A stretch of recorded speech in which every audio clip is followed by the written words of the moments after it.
Welcome to focus academy. This is Murugesh. இன்றைக்கி நம்ம பார்க்க போகிறது physics laws of motion first chapter. So இப்போ நம்ம ஃபோர்ஸ்னால் என்ன கான்செப்ட் பார்த்தோம். Whether it should be push or a pull. So மாஸ்னால் என்ன, எந்த ஒரு ஆப்ஜெக்ட்குள்ளே இருக்கிற அந்த டென்சிட்டி ஆஃப் மேட்டரை தான் நம்ம மாஸ்ன்னு சொல்லுவோம். அதை நான் என்னென்னு சொல்கிறேன், கிலோகிராமில் மென்ஷன் பண்ணுறோம். ஸோ இந்த உலகத்தில் லாஸ் ஆஃப் மோஷன் அப்படின்னு முததரையாக கொண்டு வந்தது நியூட்டன் மட்டும்தான்.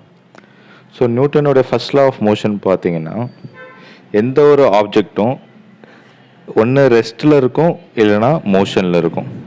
அப்படி மோஷனில் இருக்கிற ஆப்ஜெக்ட் ஒரே ஸ்பீடாக இருக்கும், ஒரே டைரக்ஷனில் போகும். இத்தனை 4 பில்லியன் வருஷமாக எப்படி பூமி சூரியனை சுற்றிட்டு இருக்கோ அந்த மாதிரி. ஸோ இந்த படத்தில் ஒரு தாத்தா பார்த்தீங்கன்னா ஒரு பந்தை தள்ளுறாரு. ஸோ ரெஸ்ட்டில் இருக்கிற பந்து என்ன ஆகுதுன்னா, கொஞ்சம் தூரம் ட்ராவல் பண்ணி அதுக்கப்புறம் நிற்குது. அந்த பாலை புஷ் பண்ணுறதுக்கு வேண்டி அவர் கொடுக்கக்கூடிய ஃபோர்ஸ் தான் என்னது, லா ஆஃப் இனர்ஷியா. சரிங்களா, இதான் லா ஆஃப் இனர்ஷியான்னு நியூட்டன்ஸ் ஃபர்ஸ்ட் லான்னு சொல்கிறோம். இப்போ நியூட்டன்ஸ் செகண்ட் லா பார்ப்போம். The acceleration of an object is produced by net force directly proportional to the magnitude of net force in the same direction of force and inversely proportional to the mass of it. So இதில் ஒரு யானையை பார்க்குறீங்க. ஒரு யானை பார்த்தீங்கன்னா மெதுவாக நகருது. ஏன்னா யானைக்கு ஒரு பெரிய மாஸ் தேவை, அதனால் ஸ்மால் ஆக்சிலரேஷன் நம்ம கொடுக்குறோம். ஸோ இது ஒரு ஃபுட்பாலுக்கும் இதே ஆக்சிலரேஷன் கொடுத்தோன்னா அது வேகமாக போகும். ஏன்னா ஃபுட்பால் அப்படிங்கிறது ஒரு சின்ன மாஸ், அதனால் நான் ஒரு வேகமான ஆக்சிலரேஷன் கொடுக்கும்போது அது ரொம்ப முந்தி போகுது. எப்படி ஒரு கன்னில் ஒரு புல்லட்டுக்கு நம்ம ஃபயர் பண்ணுற மாதிரி. So force equals to mass into acceleration. நீங்கள் இப்போது வேகமாக ஒருத்தரை தள்ளணுன்னா நீங்கள் பக்கத்துலேருந்து தள்ள மாட்டீங்க, பின்னாடிருந்து ஓடி தள்ளுவீங்க. ஒரு லாங் ஜம்ப் பண்ணுறவங்க நீங்கள் பார்த்துருப்பீங்க, பின்னாடிருந்து ஓடி அதுக்கப்புறம் தான் அவங்க குதிப்பாங்க. ஏன்னா அப்போ தான் அவங்களால லாங் டிஸ்டன்ஸை அட்டைன் பண்ண முடியும். ஸோ இப்போது நியூட்டன் தேர்டில் பார்க்க போகிறோம். நியூட்டன் தேர்டில் என்ன சொல்லுதுன்னா, for every action there is an equal and opposite reaction. நீங்கள் பார்த்துருப்பீங்க, ஒரு ரைஃபிள் ஃபயர் பண்ணும்போது அது பின்னாடி தோள்பட்டையில் டக்குன்னு இடிக்கும். ஏன்னா கன்னுடைய ஆக்சிலரேஷன், கன்னுக்கு ஒரு பெரிய ஆக்சிலரேஷன் கொடுத்து அந்த காயில் ரீகால் ஆகும். ஸோ அதே மாதிரி நம்ம ஓடும்போது என்ன பண்ணுறோம், இந்த தரையை தள்ளிட்டு தான் ஓடுறோம். நம்ம ராக்கெட்லேயே பார்த்துருப்பீங்க, நம்ம வேகமான ஃபியூவல் பேர்ன் ஆகி வெளியே ஸ்மோக்கை வந்தால் மட்டும்தான் ராக்கெட் மேலே போகும். அதே மாதிரி படகுலேருந்து ஜம்ப் பண்ணும்போது பார்த்துருப்பீங்க, படகு பின்னாடி போகும், நம்ம முன்னாடி போகும். ஸோ இதுதான் நியூட்டன் தேர்டில் டிஃபைன் பண்ணுறாங்க. ஓகே, அதே மாதிரி ஒரு நீச்சல் அடிக்கிற வீரர் பார்த்துருப்பீங்க. நீங்கள் தண்ணியை முன்னாடி இருந்துக்கு தண்ணியை பின்னாடி பிடிச்சி இழுத்தா மட்டும்தான் நம்மளால் முன்னாடி போக முடியும். இது ஒரு பறவைகளுக்குமே இந்த கான்செப்ட் அப்ளை ஆகும். ஏன்னா அது காற்றை பிடிச்சி கீழே தள்ளுது, அப்போ தான் அதால் மேலே எழும்ப முடியும். ஓகே, இப்போ நம்ம நெக்ஸ்ட்டு ஒரு செட் ஆஃப் ஃபார்முலாஸ் கொடுத்துருக்குறேன்.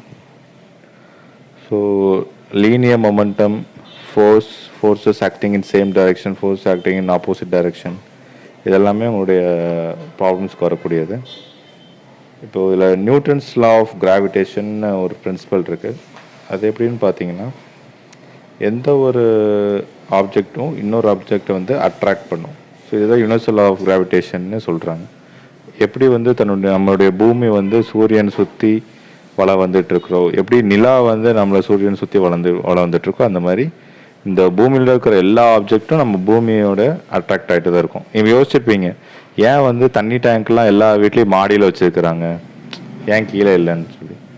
ஏன் எல்லா வீட்லேயும் மாடியில் டேங்க் வச்சுக்கிறாங்கன்னா, அப்போ தான் கிராவிடேஷன் மூலமாக நமக்கு டேப்பில் தண்ணி கிடைக்கும். இது பூமியில் நீங்கள் எதை போட்டாலும் அது கீழே தான் விழும், unless you fly a helium balloon.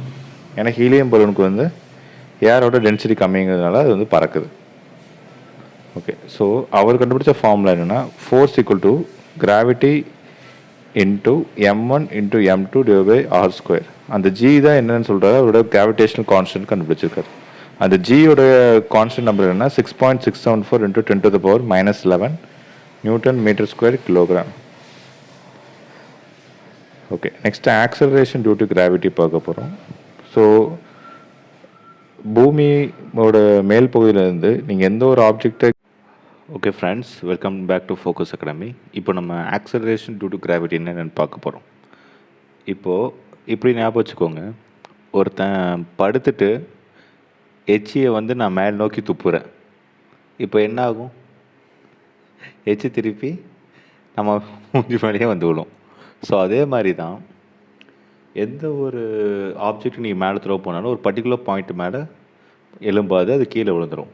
So அதே மாதிரி பார்த்துருப்பீங்க, படிக்கட்டிலேருந்து தடுக்கி விழுறவனுக்கும், மாடியிலேருந்து கீழே விழுறவனுக்கும், 2வது மாடியிலேருந்து கீழே விழுறவனுக்கும், 40வது 50வது மாடியிலேருந்து கீழே விழுறவனுக்கும் வித்தியாசம் உண்டு. படியிலேருந்து தடுக்கி விழுறவனுக்கு பெருசாக அடிப்படாது. மாடியிலேருந்து கீழே விழுறவனுக்கு அங்கங்கே ஃப்ராக்சர் ஆகும். 2வது மாடியிலேருந்து கீழே விழுறவனுக்கு ஒரு 30% ஃபேட்டல் இன்ஜுரி ஆக சான்சஸ் இருக்குது. 40வது மாடியிலேருந்து கீழே விழுறவன் கண்டிப்பாக பிழைக்கவே மாட்டான். ஸோ நம்ம ஹைட் அதிகமாக அதிகமாக நம்மளுடைய இம்பேக்ட் வந்து அதிகமாகும். ஸோ ஆக்சிலரேஷன் டியூ டு கிராவிட்டிங்கிற கான்செப்ட் என்னென்னா, நான் எந்த ஒரு ஆப்ஜெக்டை வந்து மேலேருந்து கீழே போட்டாலும் அது ஒவ்வொரு செகண்டுக்கும் ஸ்பீடு அதிகமாகிட்டே போகும். ஃபார் எக்ஸாம்பிள், அது ஃபஸ்ட்டு செகண்டில் 9.8 மீட்டர் பெர் செகண்டில் ட்ராவல் பண்ணும் அந்த ஆப்ஜெக்ட். 2வது செகண்டில் அது 19.6 மீட்டர் பெர் செகண்டில் ட்ராவல் பண்ணும்.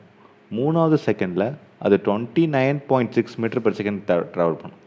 So the acceleration keeps on increasing as it comes down. So எந்த அளவுக்கு நான் உயரத்துலேருந்து ஒரு ஆப்ஜெக்டை போடுறேனோ அந்த அளவுக்கு அது வேகமாக எர்த்தை ஹிட் பண்ணும். இது நீங்கள் பார்த்துருப்பீங்க. ஸோ அதுதான் ஸ்மால் ஜியில் நம்ம டினோட் பண்ணுறோம். அதோட எஸ் யூனிட் பார்த்தீங்கன்னா it is metre per second square. Okay. So எல்லா உலகத்தில் இருக்கிற எல்லா ஆப்ஜெக்ட்டும் நம்ம பூமியை வந்து அட்ராக்ட் பண்ணும். ஸோ அதான் சொல்கிறாங்க. இப்போ எர்த்தோட ரேடியஸ் பார்த்தீங்கன்னா 6378 கிலோமீட்டர், அப்ராக்சிமேட்டாக 6400 கிலோமீட்டருக்கு அப்ராக்சிமேட்டாக இருக்குது. So the formula is F is equal to, G equals to gm/r², வேறு அந்த கேபிட்டல் ஜி வந்து இதுக்கு முன்னாடி பார்த்தோம் இல்லையா, 6.615 - 23, அது வந்து நியூட்டன்ஸ் கான்ஸ்டன்ட், கிராவிடேஷன் கான்ஸ்டன்ட். அந்த கேபிட்டல் எம்ங்கிறது mass of the earth and the capital r² is எர்த்துடைய ரேடியஸ். ஏன்னா நம்ம ஏன் வந்து சின்ன அந்த ஸ்மால் எம்ஐயும் ஸ்மால் ஆரையும் இக்னோர் பண்ணுறோன்னா, எர்த்தில் இருக்கிற ஆப்ஜெக்ட் எல்லாமே எர்த்தோட மாஸோட கம்பேர் பண்ணும்போது இட் இஸ் நெக்லிஜிபிள். இப்போ வந்து சன்னும் எர்த்து கம்பேர் பண்ணிங்கன்னா எர்த்தோட மாஸ் வந்து negligible compare to sun's mass. So அதே மாதிரி இப்போ பாருங்கள், மாஸ் ஆஃப் தி எர்த்தை கால்குலேட் பண்ண முடியுமா? இப்போ ஒரு தனிநபருடைய வெயிட்டை நம்மளால் கால்குலேட் பண்ண முடியும். ஃபார் எக்ஸாம்பிள், நிறைய பேர் சொல்லி கேட்டுப்பீங்க, நான் வந்து ஒருத்தர் வந்து சப்போஸ் 100 கிலோ இருக்காருன்னா, நான் வந்து சரியான பிளானட்டில் இல்லை அப்படின்னு சொல்லுவார். நான் வந்து எர்த்தில் இருந்துருக்கக்கூடாது, நான் வந்து மூணில் இருந்திருக்கணும். ஏன்னா அங்கே வந்து இங்கே ஒருத்தருடைய வெயிட் 60 கிலோவாக இருந்துச்சுன்னா நிலாவில் அவரோட வெயிட் வந்து வெறும் 10 கிலோவாக தான் இருக்கும். ஏன்னா 6 மடங்கு கம்மியாகும் நிலாவில். ஸோ மாஸ் அப்படிங்கிறது வெயிட்டு தான் குறிக்குதே தவிர இட் டசன்ட் டினோட் தி என்ன சொல்கிறது weight of the body. Okay, for example, so இதில் பாருங்கள், மாஸ் ஆஃப் தி எர்த் வந்து capital M is equal to g/r² சொல்லியிருக்கிறாங்க. ஸோ அதில் கால்குலேட் பண்ணிங்கன்னா capital M equals to 5.972 × 10⁻24 kilogram. So அப்போ பார்த்துக்கோங்க எவ்வளோ பெரிய மாஸ் கால்குலேட் பண்ணியிருக்காங்க. நம்ம இப்போ கேட்கலாம், நம்ம வந்து கிட்டத்தட்ட இந்த பூமியில் 700 கோடி பேர் இருக்கிறோமே சார், இவங்களோட எல்லாரோட வெயிட்டும் வந்து ஆட் ஆகாதா, அப்போ பூமி வந்து இன்னும் கொஞ்சம் வெயிட் ஆகாதான்னு கேட்கலாம். இப்போது நம்ம வந்து ஒரு கருவாக நம்ம அம்மா 10 மாதம் சுமக்கிற வரைக்கும் அவங்க எவ்வளோ இது சாப்பிட்ருப்பாங்க. ஒரு ப்ரெக்னென்ட்டோடைய லேடியோட வெயிட்டே பார்த்தீங்கன்னா அவங்க ப்ரெக்னென்சி ஸ்டேஜில் 12 to 15 kg அதிகமாகும். ஆனால் குழந்தையோட வெயிட்டு பார்த்தீங்கன்னா 3 கிலோ தான் இருக்கும். ஏன்னா அவங்க சாப்பிட்ற பொருட்கள் எல்லாமே பூமியிலேருந்து தான் சாப்பிட்டது. நம்ம குழந்தைய பிறந்ததுக்கப்புறமும் நம்ம சாப்பிட்ற உணவுகள் எல்லாமே இந்த பூமி தாய் நம்ம கொடுக்குறது தான். நம்ம இறந்ததுக்கப்புறமும் நம்ம வந்து புழுக்களாக சாப்பிடப்படுவோம், இல்லை நம்ம சாம்பலாக ஆகும். திருப்பி நம்ம என்ன தான் ஆகிறோம், இந்த பூமி தாய் கூட தான் போய் மெர்ஜ் ஆகிறோம். So the weight of the earth remains constant. எல்லாமே இந்த பூமியிலிருந்து எடுக்கப்படுது, எல்லாமே இந்த பூமிக்கு தான் போய் சேருது. ஓகே, இப்போ வெளியிலேருந்து ஒரு விண்கல் வந்து பூமியை அடித்தது, வெளியிலேருந்து ஒரு விண்கலுக்கு ஒரு பெரிய பல டன்னுக்குள்ள ஒரு விண்கல் வந்து பூமியை வந்து அடைச்சிருக்குன்னா, சப்போஸ் அந்த மாதிரி ஆச்சுன்னா பூமியோட வெயிட் இம்ப்ரூவ் ஆகும், அதாவது அதிகமாகும். இப்போ டைனோசரை வந்து கேள்விப்பட்டிருக்கீங்க, பல 1 மில்லியன் இயர்ஸ்க்கு முன்னாடி ஒரு பெரிய விண்கல் வந்து பூமியை மோதி இருக்குது. அதோட இம்பேக்ட் தாங்க முடியாமல் தான் உலகத்தில் இருக்கிற எல்லா டைனோசர்களும் அழிவை நோக்கி போயிருக்குன்னு சொல்லியிருப்போம். ஸோ டைனோசர்ஸ் வந்து பார்த்திங்கன்னா மனிதனுடைய ரொம்ப வருஷம் வாழ்ந்துச்சு. நம்ம மனுஷன் இப்போ பிறந்த ஒரு 40,000 வருஷம் நம்ம பூமியில் இருக்கிறோன்னா, டைனோசர்ஸ் வந்து இதே பூமியில் மில்லியன் கணக்கான வருஷம் வாழ்ந்துச்சு. நம்ம இந்த பரிமாணத்தில் இந்த டைமில் நம்ம எக்ஸிஸ்ட் ஆகிறோம், அவ்வளோதான். Okay fine. Coming back to subject, variation of acceleration due to gravity. அது எப்படி வேரி ஆகும்? இப்போ பாருங்கள், நான் எர்த்தில் வந்து என்னோடய வெயிட் வந்து 60 கிலோ இருக்குங்க. இதே இது நான் நிலாவுக்கு போனால் என்ன ஆகும்? என்னோடய வெயிட் 10 கிலோ ஆகும். அது எப்படி 6 மடங்கு கம்மியாச்சுன்னு பார்த்தீங்கன்னா, நிலாவோட ரேடியஸ் எர்த்தோட ரேடியஸோட கம்பேர் பண்ணும்போது சின்னது, கரெக்டுங்களா? எர்த்தோட ரேடியஸ் இப்போ என்ன பார்த்தோம், 6400 கிலோமீட்டர் பார்த்தோமா? ஆனால் நிலாவோட ரேடியஸ் வெறும் 1000 கிலோமீட்டர் மட்டும்தான். இப்போ இதே இது நான் சேட்டன் போனால் என்னால் நிற்கக்கூட முடியாது. நான் வந்து அதோட பூமிக்குள்ளேயே புதஞ்சிருவேன். ஏன்னா சேட்டன் வந்து பூமியோட 20 மடங்கு பெருசு.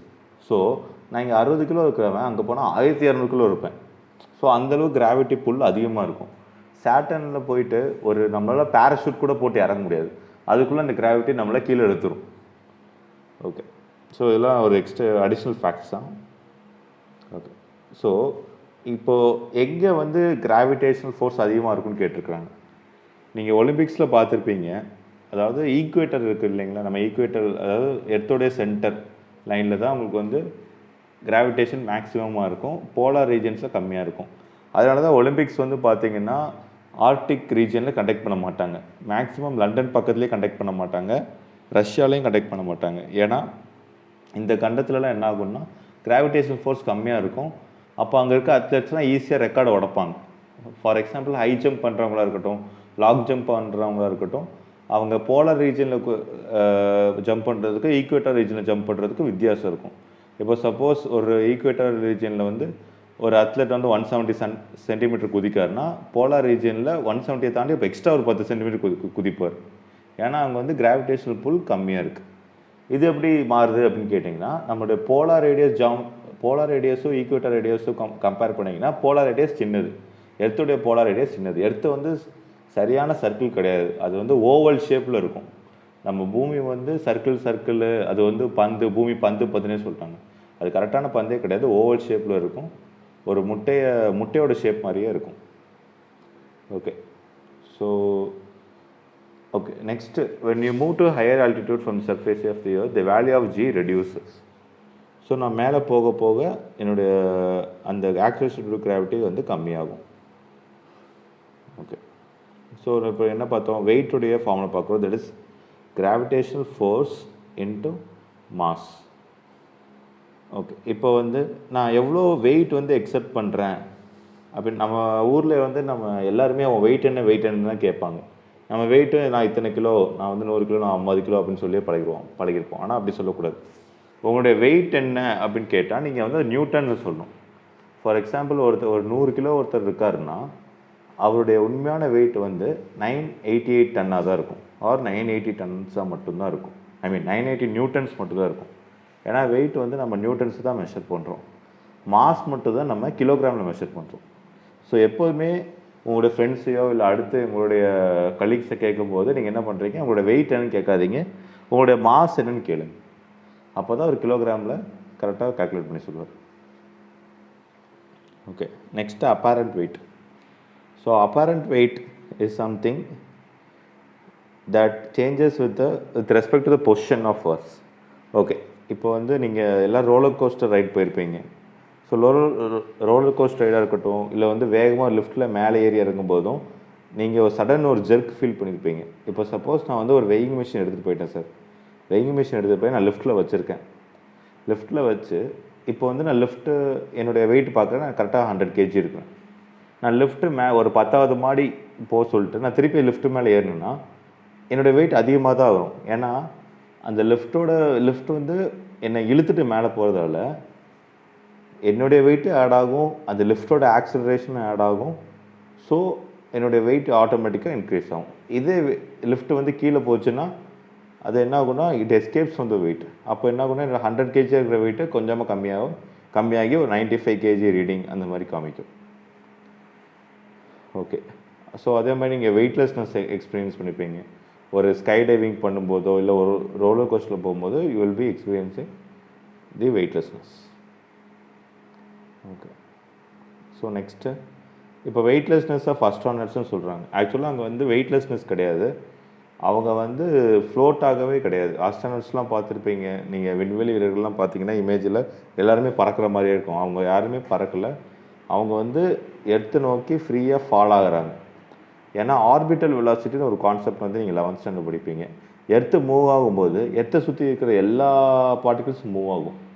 ஏன் வந்து நம்ம சேட்டலைட்ஸ் எல்லாமே இந்தியா கூடயே மூவ் ஆகுதுன்னா, அந்த ஆர்பிட்டல் எர்த்தோட ஆர்பிட்டில் வந்து நம்ம சேட்டலைட்ஸை போய் பொறுத்தனோம்னா எர்த்து சுற்ற சுற்ற அது கூட இருக்கிறதும் அது கூடயே சுற்றிக்கிட்டு இருக்கும். ஓகேங்களா? ஸோ ஆர்பிட்டல் வெலாசிட்டி பற்றி நீங்கள் நெக்ஸ்ட் கிளாஸஸில் படிப்பீங்க. ஓகே, ஸோ இப்போ நியூட்டன்ஸ் லா ஆஃப் கிராவிடேஷன் வந்து எங்கெல்லாம் அப்ளிகேஷன் பண்ணுறது பார்க்குறோம்.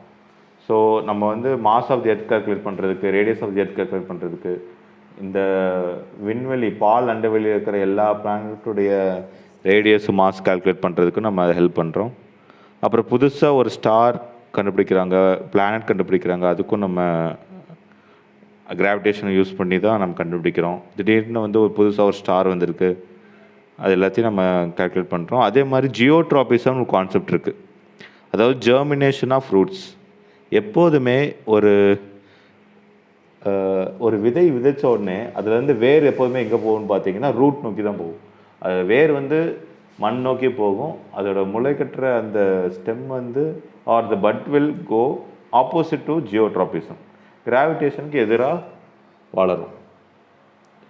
அதே மாதிரி ஆஸ்ட்ரோனாமிக்கல் பாடிஸோட பாத் நம்ம டிட்டர்மைன் பண்ணுறதுக்கு Newton's law of gravitation use பண்ணுறோம்.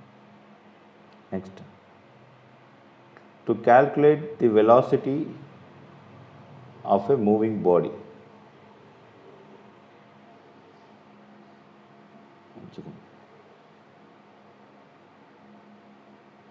Okay, so linear momentum.